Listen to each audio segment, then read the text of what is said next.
yo creo que hay como grandes diferencias, ¿no? Bueno, por supuesto, cuando vos, por el tipo de actividad, tenés a tu gente sin trabajar, es otro capítulo, ¿no? Es otro capítulo. Ahora, ¿qué pasaba o qué pasa con los que vos estabas tratando de gestionar y que los veías todos los días y a partir de ahora te cambió la manera en la que vos trabajás con él? Bueno, simplemente lo que hay que hacer es cambiar esa manera, ¿no? Ese es otro mundo. Es que el desafío pasó a ser, bueno, yo estaba trabajando en un proceso de delegación determinado y de repente ahora tengo que encontrarle nuevos puntos de control, porque antes era más fácil, porque yo pasaba y le decía, che, ¿cómo venís con el proyecto? Y ahora es al revés, bueno, hablamos en un Zoom a las 4 y ahí me contás cómo venís con el proyecto. Entonces, y son como modalidades distintas, ¿no? Entonces yo te diría que implicó un desafío gigantesco para todos, ¿no? Y bueno, como escuchamos todo el tiempo, hubo una aceleración enorme en algo que se venía, pero lo que pasó fue que la realidad hizo que vos muchísimo más rápido tuvieras que hacer esa adaptación. En términos generacionales es interesante porque el gran desafío lo tuvieron obviamente las personas líderes más grandes, el dueño de una pyme, cambiar él el estilo, porque la realidad lo obligó a cambiar el estilo, ¿no? Entonces, te diría que las generaciones más abajo, felices de la vida, porque era lo que estaban esperando, pero claramente la mayor adaptación la tuvieron que hacer muchos de los dueños pymes, ¿no? Muchísimos, que realmente se negaban un poco a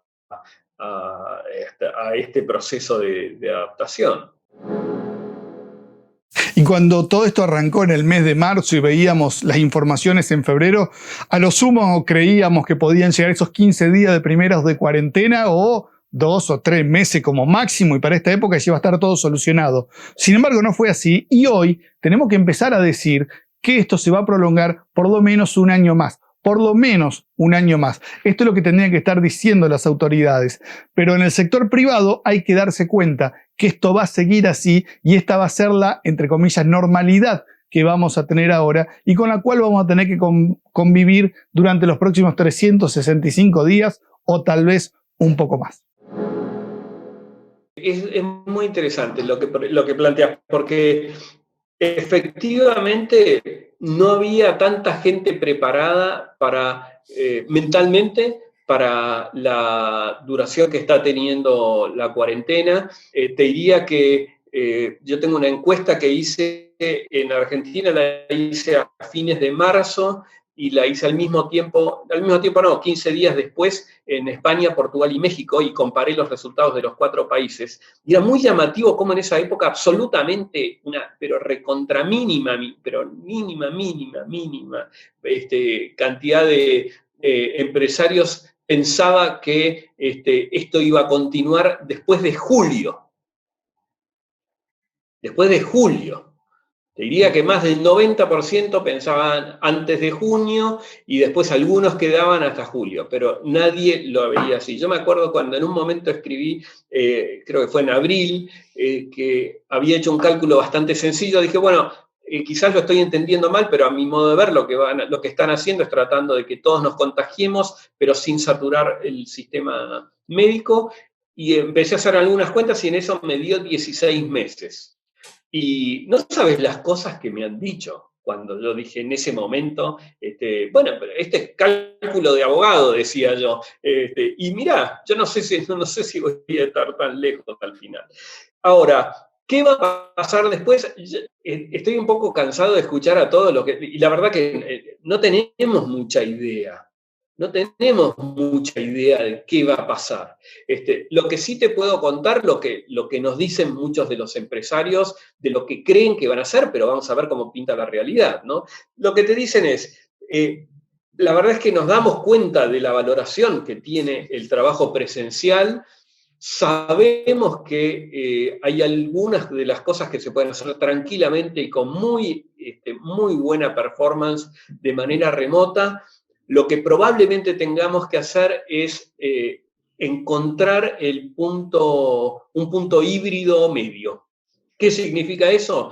Que las veces que las personas vengan a la oficina realmente se justifique el que hayan venido y tratar de tener agendas de reuniones, agendas de charlas más profundas, más personales, charlas de feedback, ver cómo venís con la performance, todo eso tratar de seguir manteniéndolo de manera presencial, y todas aquellas cosas que realmente no se justifiquen, poder tener 2 o hasta 3 días por semana de manera remota. Hay resistencia todavía, por supuesto hay resistencia, pero yo lo que creo es que eso es lo que te puedo contar. Yo no sé lo que va a pasar. Sin duda, todos los que tienen gente a cargo tienen que por lo menos hacerse preguntas, ¿no? Tienen que hacerse preguntas si efectivamente sus estilos van a poder mantenerse en una realidad en la que vas a tener gente que te dice: no me hagas trabajar en mi casa porque no puedo, porque tengo a los chicos, porque no puedo, no me hagas trabajar. Y otros que te dicen: por favor, déjame, porque no se justifica que yo me esté tardando 20 minutos en venir y que le uso la bicicleta a mi hijo cuando vengo en bicicleta, o le uso el auto, y eso implica para el líder algo distinto a lo que estaba viviendo antes, que era tenerlos a todos en un ámbito como muy cercano. Esa transformación el líder la va a tener que hacer. ¿Y qué implica esa transformación? Lo más fuerte es acostumbrarse a ser bueno midiendo objetivos. Las empresas tecnológicas más avanzadas de la Tierra tienen algo muy viejo, que es que hacen una planilla de horas como los abogados. Y dicen: yo trabajé el lunes tantas horas, tanto, y va imputado a tal cliente, el martes trabajé tantas horas. Entonces, trabajar por objetivos también se traduce en cantidad, en tiempo. La variable tiempo siempre sigue vigente. Hay algunos que dicen: no, trabajo por objetivos. Bueno, el trabajar por objetivos lo que va a implicar es que vos tengas mucha flexibilidad en el momento en el que haces la tarea. Pero vas a hacer una tarea y esa tarea te va a llevar tiempo, y ese tiempo debería ser un tiempo lógico en la semana, porque si no vas a explotar por los aires, o si no te sobra tiempo. Ahora, fíjate que me nombrás el tema del liderazgo, y es así, el aprendizaje que implica para ese líder, que estaba acostumbrado a medir, a ver, tal llegó a las 9:05, debe ser medio vagoneta, o se va antes y empieza a preparar todo y acomodar los cajones a las 5:05, con que ahora la persona puede estar trabajando a las 2 de la mañana, y yo tengo que hacer ese cambio de mentalidad tan fuerte que es mi manera de controlar, ¿no? Si vos, mira, yo el otro día pensaba, cuando yo empecé a trabajar, yo salía a las 6 de la tarde, 6:30 de la tarde del trabajo. Yo trabajaba en Alpargatas en esa época, era joven profesional, y hasta el lunes siguiente yo no tenía ni idea lo que pasaba, ni idea lo que pasaba.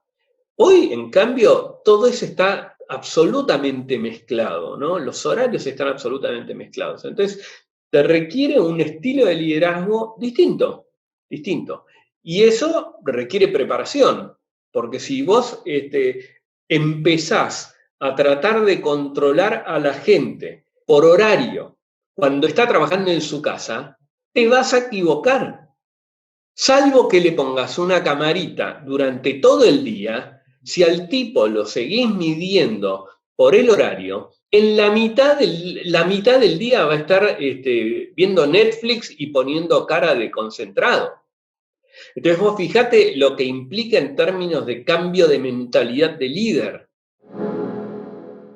Y cuando hacemos una analogía de lo que son los liderazgos en las empresas y lo queremos poner con los liderazgos políticos, realmente no vemos mucho para poder y tomar de ejemplo. porque el líder generalmente es la persona en la cual nos miramos y nos queremos reflejar, y a quien seguimos y a quien nos convence desde la palabra y desde sus propios actos cuál es el camino que tenemos que seguir. A los líderes los miramos, y la verdad es que esperamos siempre de nuestros líderes, ya sea como cuando somos empleados o cuando somos ciudadanos, esperamos lo mejor. Yo creo que tanto para los empresarios como para los dirigentes de cualquier tipo la verdad que ha sido muy desafiante. Ha sido muy desafiante, ¿no? Yo creo que hay que estar muy cerca de la gente, y lo pienso principalmente en el mundo que conozco, que es el de las empresas, y te diría que los líderes de las empresas tienen que estar muy cerca de la gente en momentos como no lo digo dramatizando, sino digo para poder mantener la cultura de la organización, para poder entender qué le está pasando, y bueno, y me parece que algo parecido es lo que se requiere a nivel país, provincia o ciudad, ¿no? Entender realmente lo que está pasando del otro lado, ¿no? Porque si no, estás como desconectado de tu rol de líder. Y como decíamos, esta situación de pandemia va a seguir, y la normalidad, entre comillas, que tenemos hoy es la que va a ser la constante. ¿Cuándo va a terminar? Cuando no haya más riesgo a partir de un virus de que esté comprometida la vida de las personas. En ese momento veremos cómo quedamos, qué cosas quedan y qué cosas tenemos que recuperar del sistema que teníamos antes de la pandemia. Va a ser, Martín, una diferencia abismal cuando el tema del riesgo a una determinada enfermedad desaparezca. Mientras tanto va a ser difícil el diagnóstico, ¿no? Bueno, esto es lo que me parece que está pasando, porque va a haber como idas y vueltas. Entonces me parece que el panorama se va a aclarar recién cuando ese tema deje de estar. Y ahí yo te diría que va a haber como varios aprendizajes. Hay uno de los aprendizajes que tiene que ver obviamente con lo que es trabajo remoto, digamos. Eso sin duda va a ser un aprendizaje, sin duda. El segundo punto va a ser el cuán preparado yo estoy para una crisis. Y eso me parece que hay muchos empresarios que van a empezar a entender, no estoy preparado para enfrentar una crisis. No estoy preparado. La pandemia, en este caso, ayudó muchísimo, porque muchas empresas, por ejemplo, por primera vez en su historia pasaron a tener comités de crisis. Por más que sean empresas de 12 personas, ¿no? Pero por primera vez empezaron a entender que de repente las decisiones en momentos complicados no conviene tomarlas solos. Así que ese fue otro de los aprendizajes. Y hay un tercer aprendizaje que me parece que va a tener que ver con esto, que es la dimensión, el tamaño que yo tengo de la organización. ¿Es efectivamente el correcto? Porque yo estuve trabajando con la mitad de la gente durante 6 meses y la verdad que no me fue tan mal, ¿no? Entonces me parece que se va a dar en esos 3 planos, digamos, el aprendizaje, pero insisto, creo que es post pandemia, ¿no? Por Más, ahora es revista y ya está en los kioscos de toda la provincia.